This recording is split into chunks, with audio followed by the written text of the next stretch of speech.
we've got Missouri and Maryland. 7-point lead for the Tigers. Missouri in white, Maryland in red. Milborn misses the three, and a rebound for Keon Lawrence, who has really stepped up as a rebounder this year. One of the real deficiencies for the Tigers. Mike Anderson has challenged every player on his team to do more on the glass. Butterfield in off the bench and knocks down a jumper. Knocks down a long jump shot. Should have backed up a little more, would have had himself a three. See, that's another part of their game where they excel. They got guys that can make the threes. They play really without a legitimate post player. Vasquez, pretty good size for a guard, but he got stood up by Butterfield on the inside. They're so explosive. They can put a lot of points on the board quickly.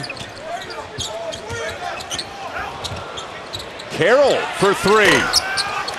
Tiller over the back, kept the ball alive to Butterfield, and a fresh 35 for the Tigers.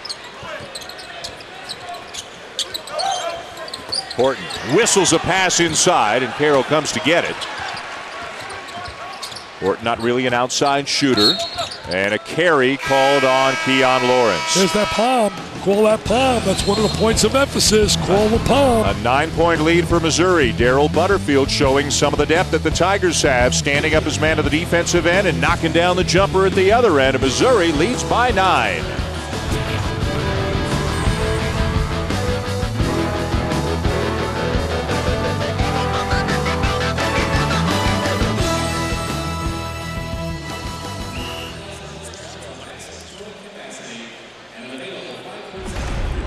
She does. Yep.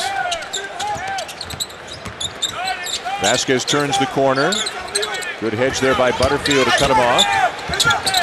Plenty of time still to shoot. Lions deflects it out of bounds. A little better job defensively. I think maybe there was a little tongue lashing on that sideline with Missouri. They stepped it up because previously 2-3 passes you saw layups.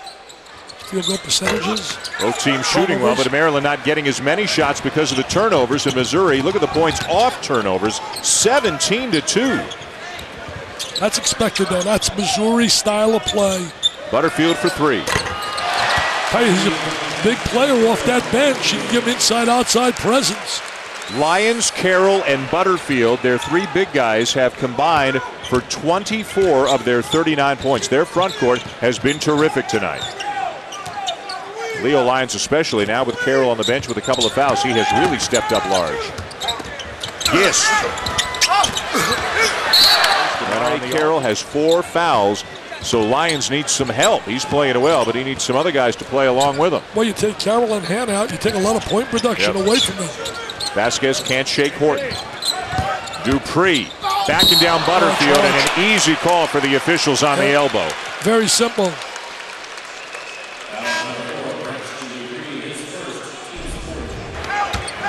Take a look at Lyons inside. Oh, you know, Tom Crean did a great job for Tom Izzo when he was an assistant. Has that intensity. His players play that same way.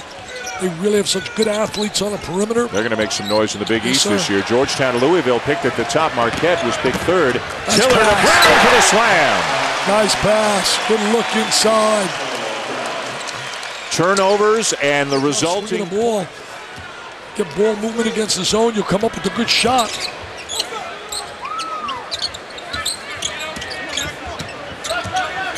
Hannah uses the screen. Butterfield a three-point attempt. He gives him a nice lift off that bench. 8 points for Butterfield. Now Hayes drives to the goal and gets the bounce. Really playing well. Presented him, another missed three. Maryland still can't buy one from beyond the arc, and Missouri's got the ball. Butterfield, good look for the trailer. Lyons, and a great block from behind by Gist. I tell you, that's what Gist does well. He can block shots. Butterfield gets it back. Hannah, no. And Missouri with some missed opportunities to jack it off for Mike Anderson. He made it longer with the coat on tonight than he did last night. Look at the three-point shooting. Foul, by the way, on Butterfield. I'm sorry, not on Lawrence. Yes. Good help by Butterfield to knock it away. Butterfield's made some good plays. He's coming off that bench. Remember, we still haven't seen Carroll in the longest time because of the foul trouble. Lyons in the first half and Butterfield in the second half have been very important tonight. Oh, Butterfield wanted the three. No basket. And did Mike Anderson call a timeout? Probably got a timeout. I think he called a timeout just as Butterfield was launching a three. Oh, man. Butterfield saying, Coach, you took away 3 from the book on me. Coach, what are you doing to me? Well, Mike Anderson can't worry about that. He did not like something in the way they were running their set. That time down the floor. Poor old Butterfield just lost 3 points. Hey, college basketball continues tonight here on ESPNU. At the top of the hour, Tawan Porter and number 11 Oregon taking on St. Mary's. And don't forget over on ESPN.